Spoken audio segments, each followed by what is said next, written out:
Então a gente vai ver, né? Vai ver esses personagens surgindo no Rio de Janeiro, os caboclos, né, inicialmente, né? Os Exus. Os Exus vão contar uma história, né? Vão contar a história do homem, exatamente desses homens alforriados que vieram para a capital em busca de alguma coisa e que vão encontrar um mercado de trabalho fechado, que vão ter que então buscar formas até dentro da marginalidade, né? Esse encontro do panteão dos orixás com o panteão de entidades dos bantos vai criar essa coisa que eu chamei de uma grande religião negra nacional, que naquele momento que eu escrevi o livro, vivia uma situação muito diferente do que vive agora. Está numa situação muito defensiva.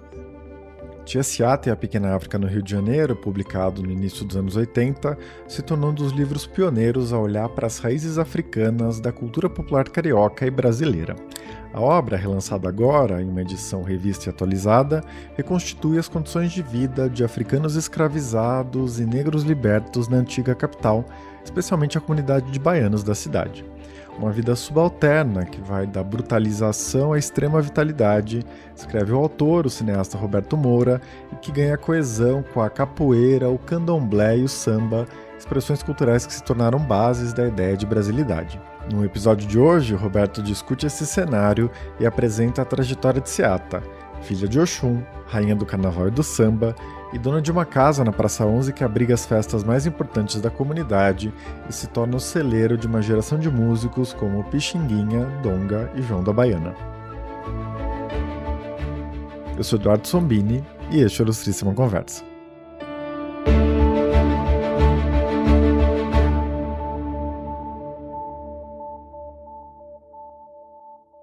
Roberto, seja muito bem-vindo, é um prazer ter você aqui.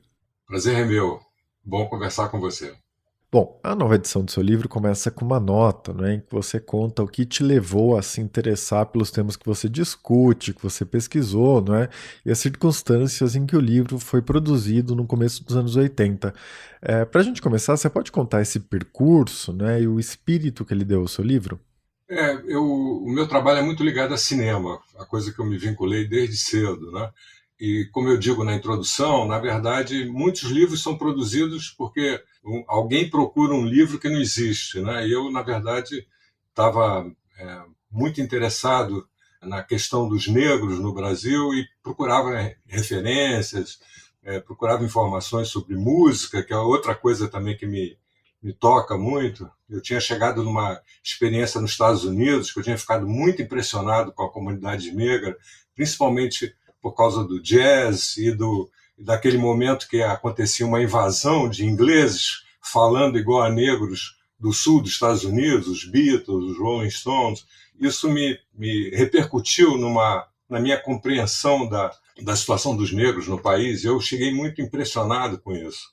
E na época havia muito pouca coisa, né? Livros, por exemplo, haviam só 2 livros sobre samba, o livro do Almirante e um outro livro, e eu, com muita dificuldade, comecei a procurar essas coisas, mas as coisas, de alguma forma, foram se encaixando. E principalmente o meu encontro com Cartola, que foi uma coisa muito importante, né? Eu tinha ouvido falar no Cartola, para mim ele era um personagem mítico, que tinha morrido há muitos, muitos anos, etc. e tal. Mas um dia uma amiga minha que trabalhava no Ministério da Indústria e do Comércio, que é aqui perto da Praça Mauá, na zona portuária do Rio, me falou que tinha um servente chamado Cartola. E eu falei, bom, é outra pessoa, né? Mas um dia eu fui buscar ela lá e era o Cartola, né? E ficamos amigos. No primeiro round eu falei para ele que queria fazer um filme, eu já estava vinculado a essas coisas. Gravei com ele um depoimento muito bonito e depois começamos a nos encontrar quase toda semana, uma relação muito improvável entre um garoto de 20 e poucos anos e Cartola, que tinha na época beirando os 80, e nós criamos uma amizade fervorosa, assim, e uns 2 anos depois ele me lembrou do filme e falou, mas essa relação com Cartola me provocou também. Ele começou a me passar muitas informações. Eu falo muito dos Minas no Rio de Janeiro. A primeira pessoa que ouvi falar dos Minas foi Cartola, que me falou, né? Então, eu estava decidido a fazer uma série de filmes sobre aspectos da cultura popular carioca, onde a presença do negro é fundamental. E comecei a estudar, e como eu digo na introdução, o Hermínio Belo de Carvalho, que estava na Funarte naquela época, e começou a fazer uma série de concursos sobre temas da música popular brasileira, colocou um tema das velhas baianas, né? E eu saí na frente, porque eu já estava trabalhando com isso há um bom tempo. E dessa forma, acabou saindo esse livro. Muito bom. E o livro, né, que começou a ser feito de um jeito meio despretensioso, acabou virando um clássico sobre as raízes africanas da cultura popular do Rio e do Brasil, né, e reverberou muito além do mundo acadêmico.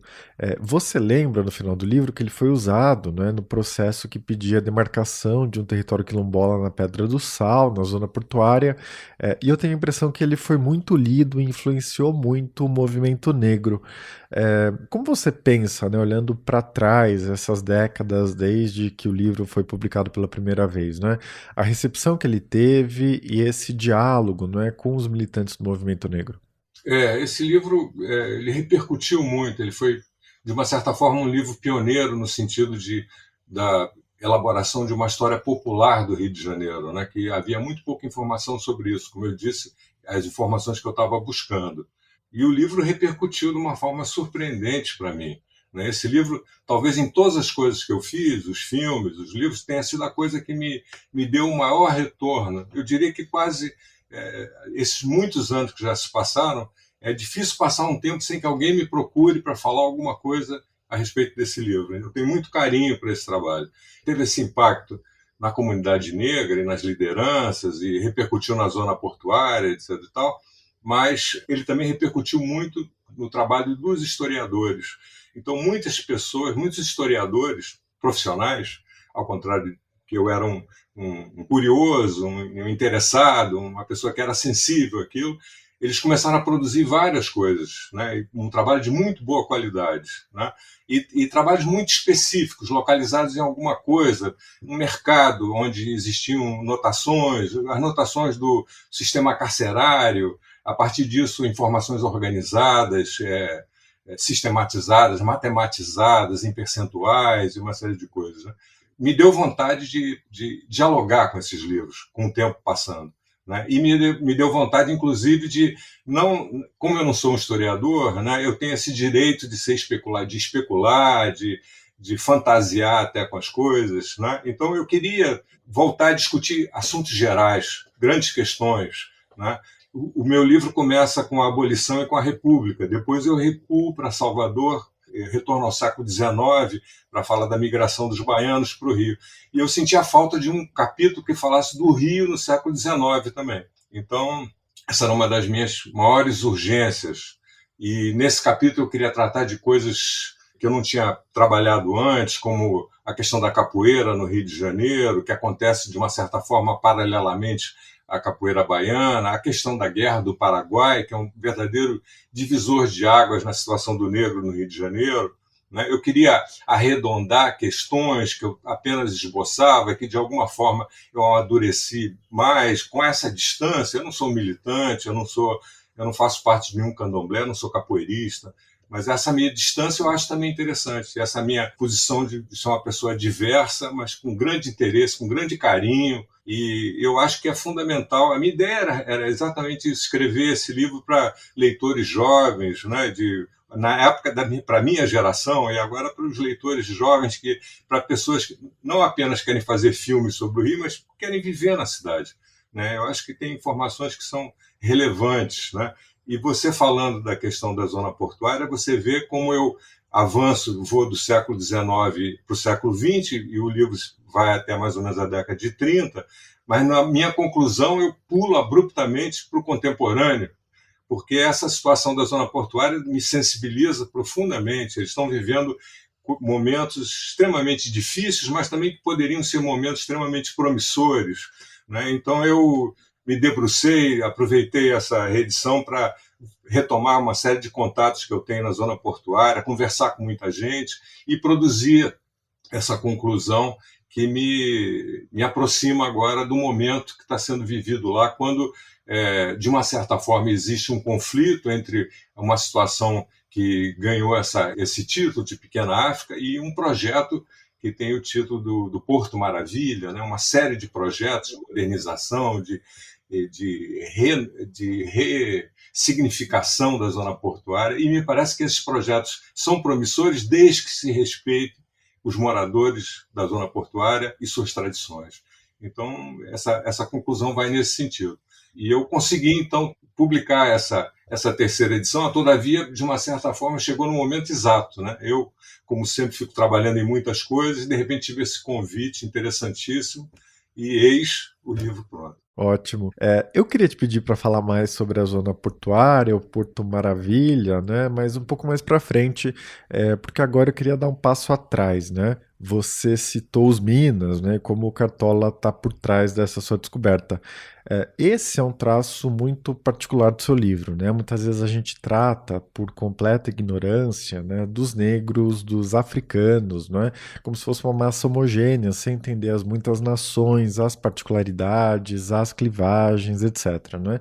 E você faz questão de discutir as várias nações de origem dos negros no Rio de Janeiro nesse período, mas por outro lado você também investe muito em entender em como as várias comunidades se hibridizam, se combinam, não é?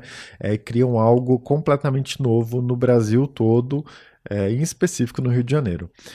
Você pode explicar quem eram os Minas, né, que você cita tanto, e por que eles foram tão importantes em transformar o cenário que você analisa? O tráfico escravagista, tradicionalmente, vai trazer para o Brasil escravos da África portuguesa, né?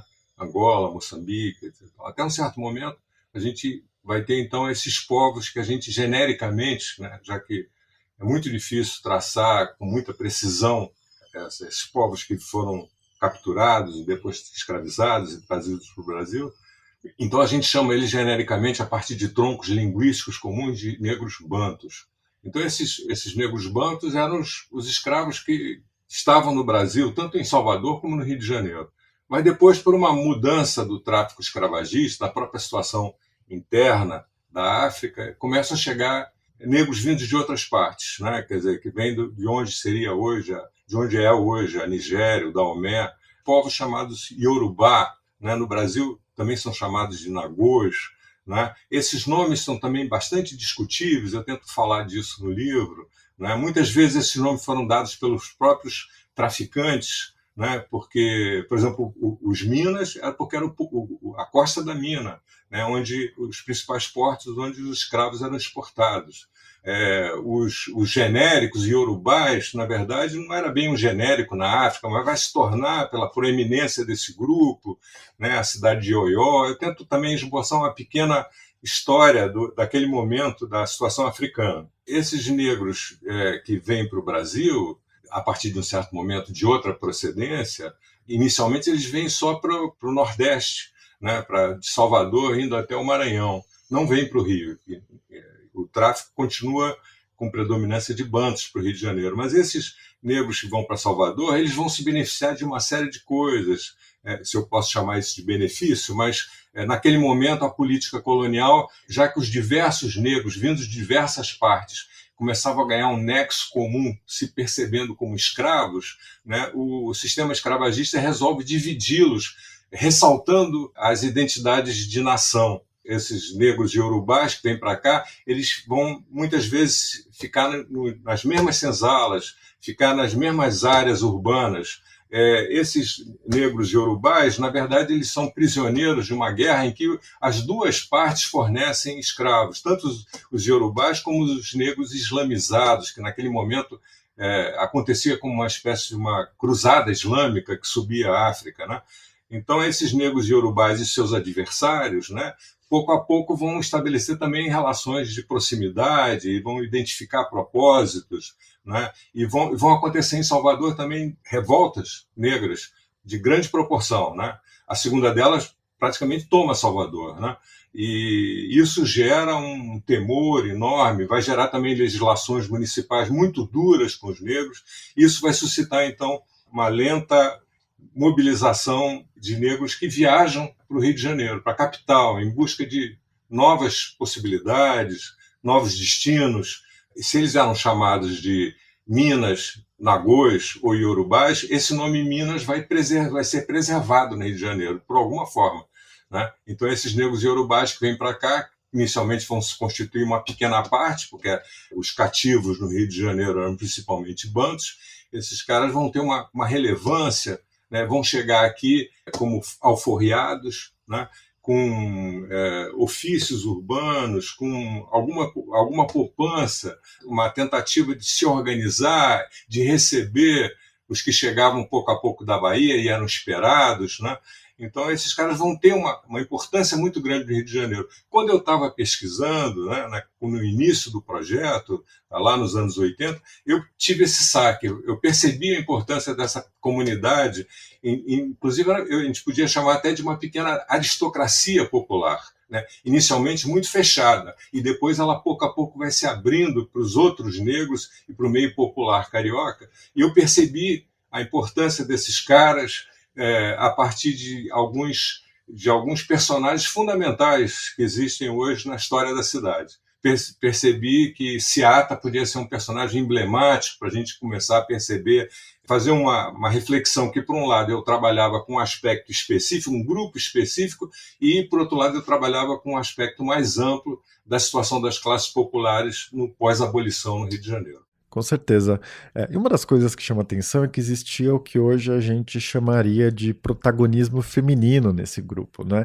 As mulheres estavam à frente do sustento da família, fazendo quitutes e vendendo, tinham papéis de liderança religiosa, né, no candomblé, etc. Como isso aparecia naquela época?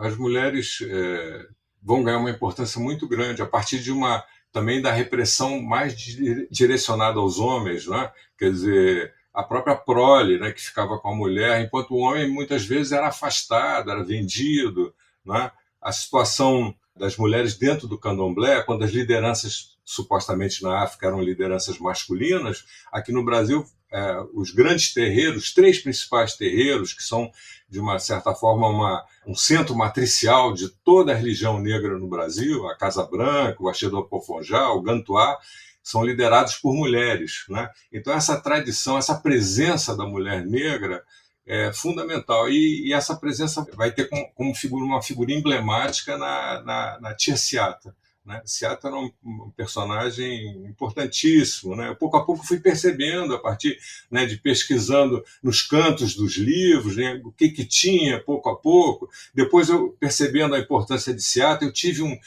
eu não me lembro se foi o próprio Cartola que me falou que conhecia alguém que era fulano, que era aparentado, que chamava Jumbeba, etc. Eu sei que eu fui achar essas mulheres, fui achar os parentes da Seata, né? Fui achar algumas irmãs de santo dela, né? Porque elas foram do primeiro candomblé que se abriu na zona portuária, do João Alabá, elas eram irmãs de santo, né? Uma delas era viva, talvez a pessoa mais velha com que eu convivi na minha vida inteira. Quando eu a conheci, ela dizia que tinha 112 anos, né? A dona Carmen do Chibuca, o marido dela, né? Então, eu comecei a ter relações muito próximas com essas adoráveis senhoras, né? E que, de uma certa forma, me adotaram. Ninguém tinha interesse por aquele passado, aparecia eu lá que queria conversar, etc. e tal, né? Então, eu comecei a ter informações específicas de muita importância. Eu até hoje tenho essas gravações, eu até pensei nesse livro botar a integralidade dessas gravações, mas ficaria muito grande o livro, muito, muito inchado com essas coisas.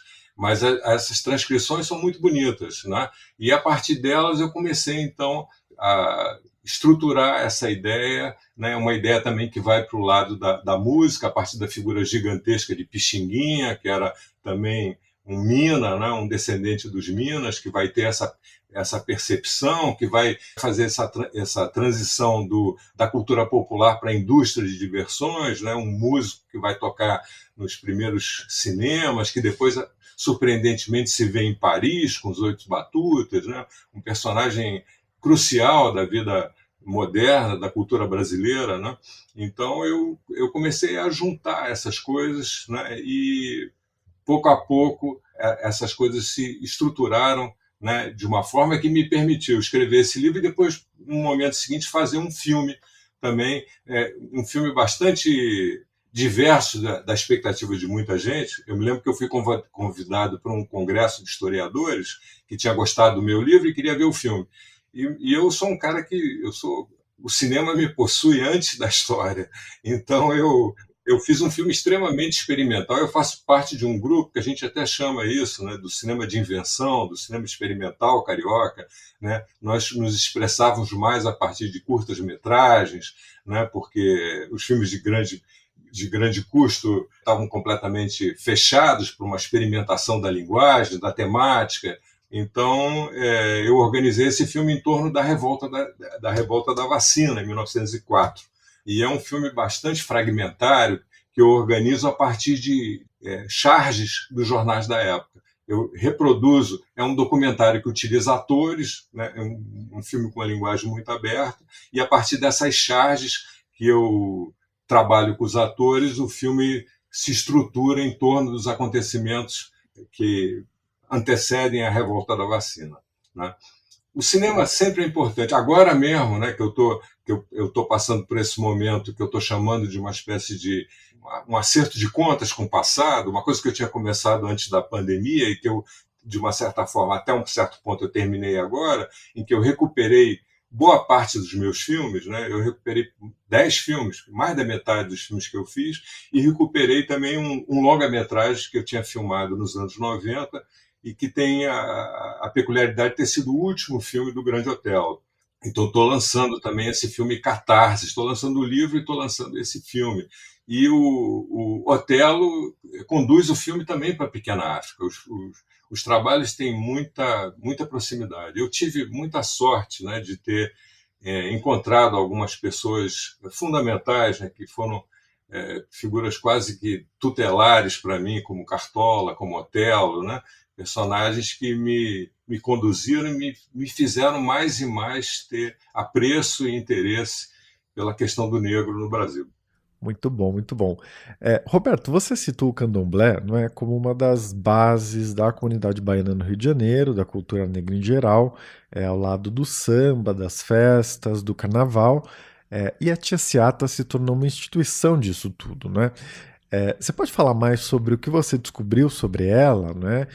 Que papel ela teve e como ela se tornou essa grande bamba, né, do samba e do carnaval nas primeiras décadas do século XX?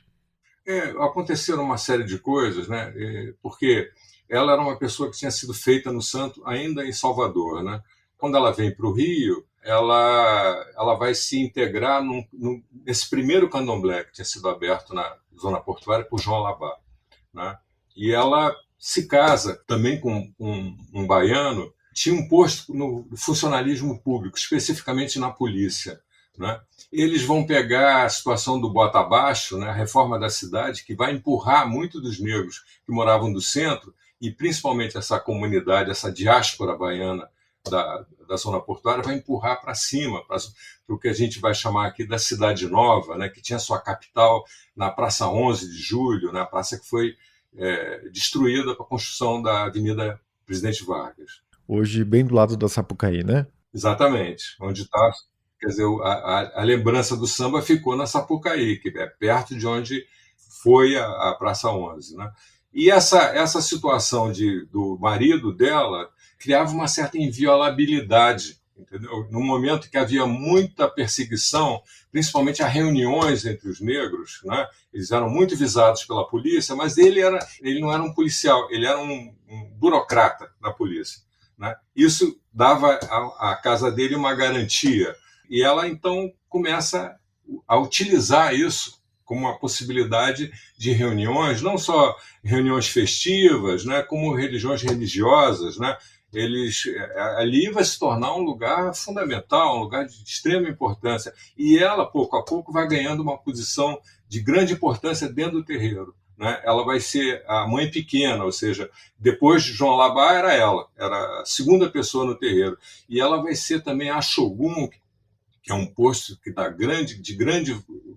extremamente valorizado dentro do candomblé, que é a pessoa que faz as matanças dos animais para os sacrifícios. E, pouco a pouco, a partir das características pessoais dela, da inegável liderança que ela pouco a pouco começa a exercer, por relações extremamente importantes que ela mantém com outros personagens fundamentais desse momento. Eu ressalto muito a figura do Hilário Jovino, né, que é um personagem gigantesco, né, que vai manter um diálogo. Os dois se chamavam Hilário, né? Ela era Hilária, ele era Hilário, e os dois tinham nascido no mesmo dia, tinham coincidências absurdas. Eles brigam o tempo todo, mas se apoiam o tempo todo. E Hilário vai ser o cara que vai fazer um movimento no tabuleiro de xadrez crucial, porque ele vai puxar todo o desfile dos ranchos que ele vai trazer da sua memória da Bahia, de Pernambuco. Ele vai começar na zona portuária e ele vai trazer esses desfiles que inicialmente aconteciam no ciclo do Natal para o Carnaval, que vai dar uma outra tonalidade, uma outra franquia, uma outra possibilidade expressional. Outra coisa que ele vai fazer é não quebrar os vínculos com o candomblé, né? Quer dizer, quando a gente fala dos afoxés, antigamente eles chamavam os afoxés dos candomblés de rua. Quer dizer, era uma expressão lúdica, né, em que não havia mais todo aquele rigor, aquela situação, as posturas que eram exigidas dentro dos terreiros, mas havia uma flexibilização sem se perder o nexo com a tradição. Então, Hilário vai ser um personagem crucial, né, e um interlocutor fundamental para Seattle. Né? E na casa dela vai acontecer aquele momento emblemático na verdade, naquele momento aconteciam festas em que cantavam, né? Havia quase que uma produção musical coletiva, a partir de um refrão as pessoas improvisavam, né? E vai surgir o que é considerado o primeiro samba que foi gravado, que é pelo telefone, né? Que o Donga vai puxar. Donga também é outro personagem gigantesco, né? Parceiro de Pixinguinha, membro dos Oito Batutas, né? E Donga vai perceber o potencial daquilo que tinha sido produzido coletivamente e vai registrar na Biblioteca Nacional como uma composição sua, né? E a partir do próprio tema polêmico, né? Uma crítica à polícia e aos políticos, no sentido do cinismo em relação às casas de jogo, a repressão para uns e não repressão para outros. É um samba extremamente crítico, né? E ele vai pegar no Carnaval Carioca, mesmo que ele tenha sido gravado com uma letra adulterada, né? Em que se corta toda essa contundência que inicialmente ela tinha.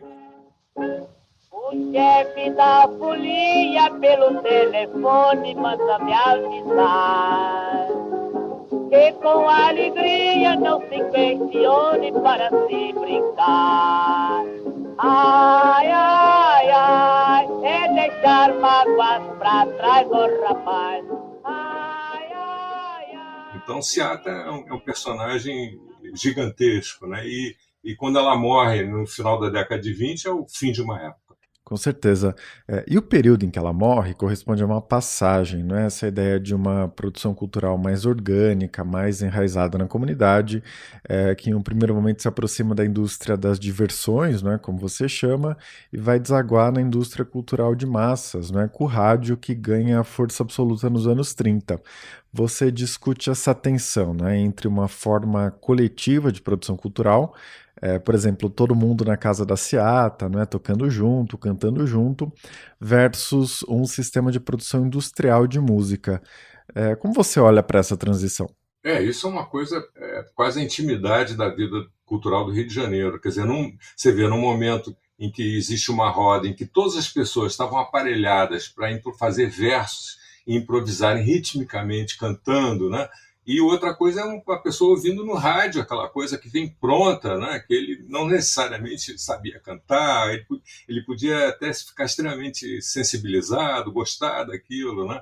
A gente vai ver como é um momento de transformação. O rádio surge e se populariza, deixa de ser uma coisa controlada a partir da comercialização, os anúncios, etc. Na década de 20, né? E a gente vai vendo, ao longo da década de 20, surgir uma outra figura que, de uma certa forma, a gente pode vincular a Seata, que é a própria Carmen Miranda, né? Aquela roupa, aquela baiana fake, né, de turbante, com uma roupa estilizada, a partir da roupa das baianas, que eram figuras notórias no Rio de Janeiro, com seu comércio de ruas, vendendo seus doces, indo todas paramentadas, né?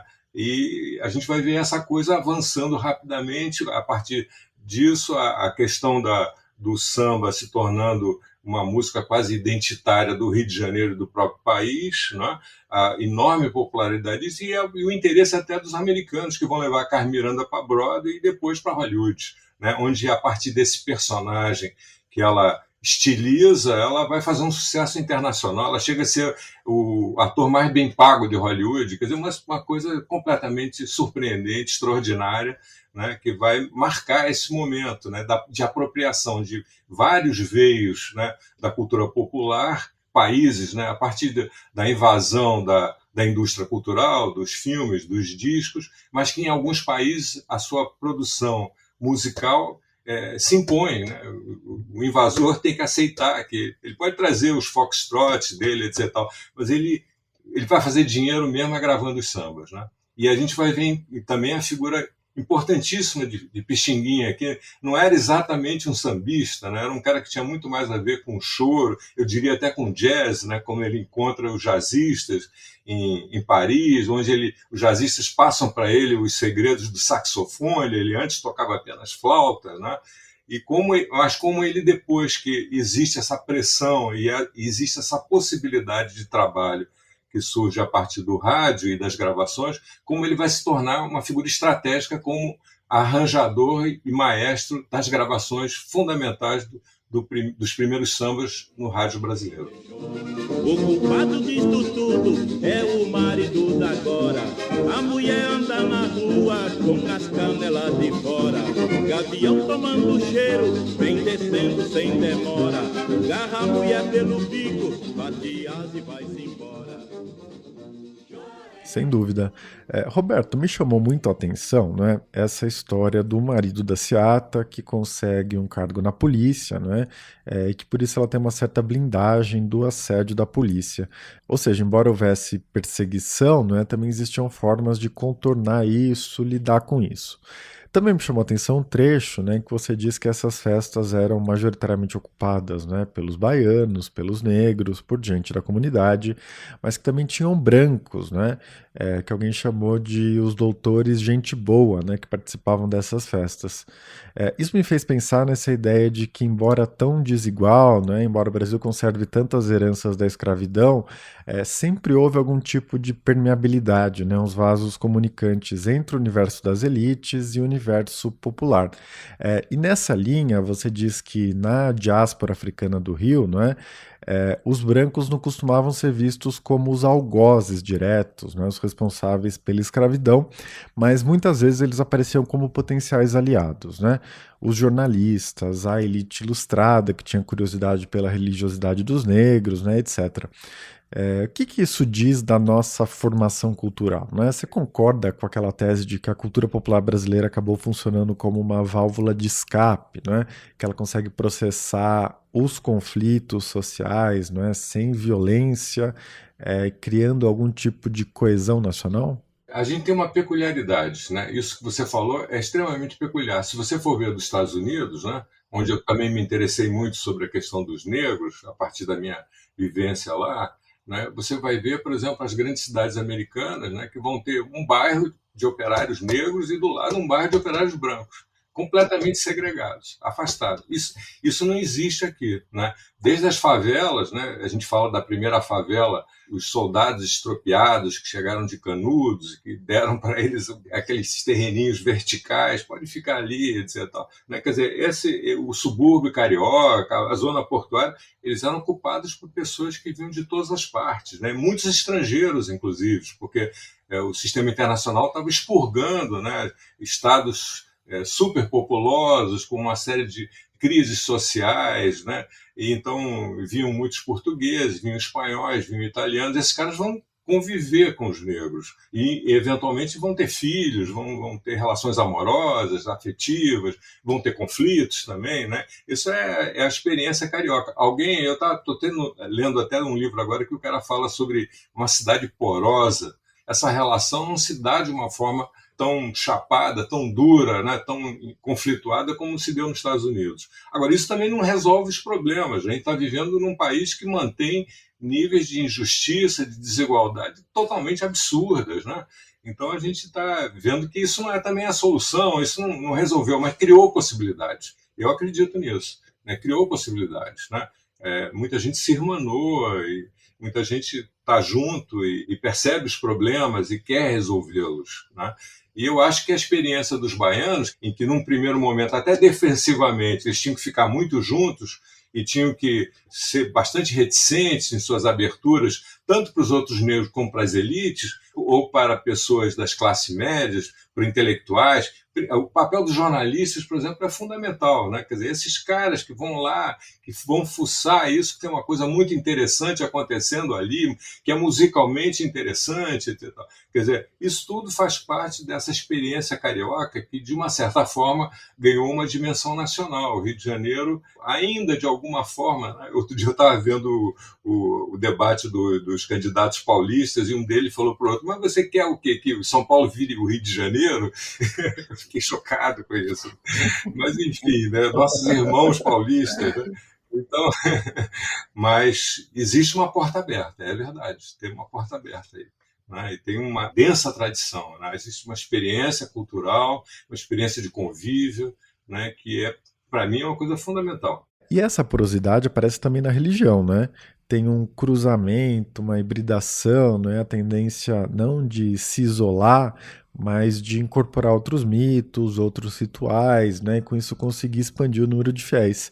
E o candomblé se torna um exemplo disso, né? No livro você fala de uma grande religião negro-brasileira, né? Em vez de credos específicos de cada um dos grupos de escravizados que foram trazidos da África. Como você vê essa transformação, né, no campo religioso, né, essa tendência de compartilhar símbolos, rituais, mitologias? Você vê, os próprios iorubás, né, eles tinham religiões, eram um povo que tinha uma linguagem comum, né, uma série de aspectos comuns, mas que eles tinham entidades diferentes. Havia uma comunidade que era de Oxóssi, uma outra que era de Xangô, né? Quer dizer, a situação do negro escravizado em Salvador que vai criar esse candomblé. Esse candomblé é uma religião brasileira, afro-brasileira. Não tinha nada parecido, né, na África, né? Então eles vão associar os orixás de diversas regiões e os rituais e as práticas, né? E vão, a partir disso, fundar esse terreiro da Casa Branca, que é um terreiro matricial, uma coisa muito importante. Dizem até que vieram sacerdotes da África para fundar isso aqui, enfim, né? Esses terreiros vão ser a base de tudo, mas logo depois essa coisa começa a se expandir e adquirir outras formas, né? Enquanto esses terreiros matriciais tentam manter um rigor, né? Tentam preservar as formas inaugurais, mesmo na Bahia a gente vai ver os chamados candomblés de caboclo, né? Que tem alguma coisa a ver com a experiência dos iorubás no Rio de Janeiro com a macumba carioca, quer dizer, um encontro entre a religião dos bantos, que eram onde as entidades eram entidades históricas, né? Ao contrário do candomblé, onde as entidades são princípios filosóficos, traços da natureza, né? Os bantos não, eram os antepassados ilustres, eram os grandes personagens. Então a gente vai ver, né? Vai ver esses personagens surgindo no Rio de Janeiro, né? Os caboclos, inicialmente, né? Os Exus, né? Os Exus vão contar uma história, né? Quer dizer, vão contar a história do homem, exatamente desses homens alforriados que vieram para a capital em busca de alguma coisa e que vão encontrar um mercado de trabalho fechado, que vão ter que, então, buscar formas até dentro da marginalidade, né? Esse encontro do panteão dos orixás com o panteão de entidades dos bantos vai criar essa coisa que eu chamei de uma grande religião negra nacional, que naquele momento que eu escrevi o livro, vivia uma situação muito diferente do que vive agora. Está numa situação muito defensiva, frente à questão dos evangélicos, né? Essa predominância dos evangélicos no Rio de Janeiro, nos subúrbios, e uma agressividade enorme com os terreiros de macumba, com os candomblés, etc.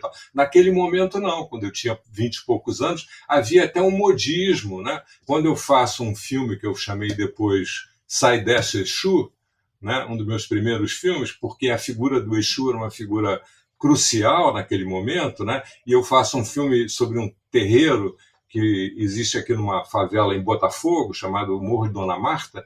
Em cima tinha um terreiro importantíssimo, muito interessante, e embaixo, você descia o terreiro, embaixo na rua São Clemente tinha um quartel da PM e tinha um terreiro de Umbanda. Em cima macumba, embaixo umbanda. O que era umbanda? Era uma tentativa de organização a partir da classe média, né, a partir de líderes brancos, né? Por exemplo, o líder lá no terreiro de baixo era um médico, entendeu? Muitos militares que vinham do quartel frequentavam. Então, a figura do Exu era uma figura polêmica, enquanto ele ostentava sua liberdade, sua insubmissão, enfrentando o bom trajeto disciplinado e o bom senso do trânsito entre a Casa Grande e a senzala dos preto velhos, etc. Não, o Exu queria outra coisa, né? Ele queria a transformação. Então, embaixo ele era batizado, né? Então, ele não podia dizer palavrões, ele não podia beber cachaça, ele não podia se expandir. Então, eu percebi essa coisa e essa religião negra vai ganhar uma dimensão muito grande. Naquele momento havia, então, esse movimento de expansão, né? As próprias federações ubandistas mostravam uma adesão de setores populares da classe média carioca, uma coisa que foi, pelo menos, em grande parte, revertida pelos novos tempos. Sim, com certeza. Roberto, a gente precisa encerrar daqui a pouco, né? Mas eu queria te pedir para retomar aquele tópico do começo sobre o Porto Maravilha, né? Esse grande projeto de transformação urbana da zona portuária, porque você diz que quando você escreveu o livro, a história negra era completamente apagada, né? Praticamente ninguém falava disso. E hoje, né, embora as coisas tenham mudado bastante, né, existe um interesse muito maior, um movimento negro muito mais atuante, o Porto Maravilha ou desconsidera a herança negra da região, ou então tenta selecionar alguns aspectos dessa história, né, para criar um roteiro turístico, para atrair visitantes, né, para tentar se legitimar. Como você olha para isso, né? O que você acha que precisa ser feito em um projeto de transformação da área? É porque a zona portuária, o Heitor dos Prazeres falava dessa parte do Rio de Janeiro que vai desde a zona portuária até a Praça 11, né, que existia naquela época. Ele vai falar que era uma África em miniatura, né? E eu, sei lá como eu cunhei, usei no título Pequena África, né? E essa coisa ganhou uma certa dimensão, né? E essa zona portuária, que perde muito dos baianos no bota abaixo do Pereira Passos, mas, na verdade, pouco a pouco se mantém como um lugar de moradia de negros, né, e de descendentes afro-brasileiros, como as várias áreas desprestigiadas, vistas como de menos interesse imobiliário, né? A zona portuária vai ser ocupada tradicionalmente, né? Então tem uma população de baixa renda, né, que mora em um velho casario, em condições bastante modestas e precárias, etc. Quando o poder público chegou lá, né, desde a década de 70, quando começa a haver uma preocupação de preservação com o patrimônio nacional, né, na verdade sempre foi ressaltado na zona portuária as tradições portuguesas, as igrejas, os prédios públicos. Parecia que os negros tinham se tornado invisíveis completamente. E também não se preocupavam com essa população que era vista, de uma certa forma, ou explicitamente, como indesejáveis, né? Eram lugares precários, eram lugares em que, na verdade, tinham que ser sucedidos por uma situação. Não que essas mesmas pessoas deviam ser compensadas, né, e receber melhor atenção do poder público, a construção de escolas, de hospitais, a tentativa de oferecer possibilidades de capacitação, de ofertas de trabalho. Nada disso aconteceu. Mas esses caras continuaram morando lá, né? E aconteceu uma outra coisa, né? Quer dizer, e por outro lado, esses caras começaram a se organizar. Então, a zona portuária vai albergar uma série de instituições memorialísticas, culturais, da presença do negro, né? Que são muitas. Eu diria que tem mais de 50, entendeu? Então, existem esses moradores, existem essas instituições que estão organizadas, que parcialmente são lideradas pelos próprios moradores, e aconteceu recentemente um fenômeno espontâneo, mas extremamente significativo no Rio de Janeiro, que é a revitalização do interesse por um setor da zona portuária em torno da Pedra do Sal. Pedra do Sal é uma pedra que o Darcy Ribeiro conseguiu tombar como uma memória histórica e religiosa do povo negro, né? E em torno dali se constituíram, existe um velho casario e surgiram uma porção de bares e pequenas casas, né? Então ali começou a se organizar uma oferta de entretenimento, de prazer coletivo, né? Pessoas que vão lá e eu até convido para você ir na sua próxima visita no Rio de Janeiro, você vai ver que é uma situação extremamente peculiar. Na Pedra do Sal tem um samba, então o samba ele não é só de uma casa, não. Os vários lugares se fazem um evento comum. E as pessoas se confundem não são exatamente os músicos, não, você pode também tocar, existe de uma certa forma, eu diria que é uma lembrança de uma situação de convívio, de um convívio afetivo, que eu acho que ainda é uma referência para os baianos, né? Então, existe esses moradores, existem essas instituições negras, existe esse ambiente, né, que, novamente, a cidade reaprendeu essa palavra de Pequena África, o cara vai lá para se divertir. Atrás da Praça Mauá, a Praça Mauá criou 2 museus extremamente interessantes para os jovens, então ali criou-se uma movimentação. Agora, quando surge um novo projeto e desconsidera tudo isso, né, me parece um total absurdo, né? Quer dizer, um projeto que leve, né, porque a cada semana você vai ver esse projeto ganhando outras características. Inicialmente eles queriam fazer grandes prédios comerciais, hotéis de luxo, etc.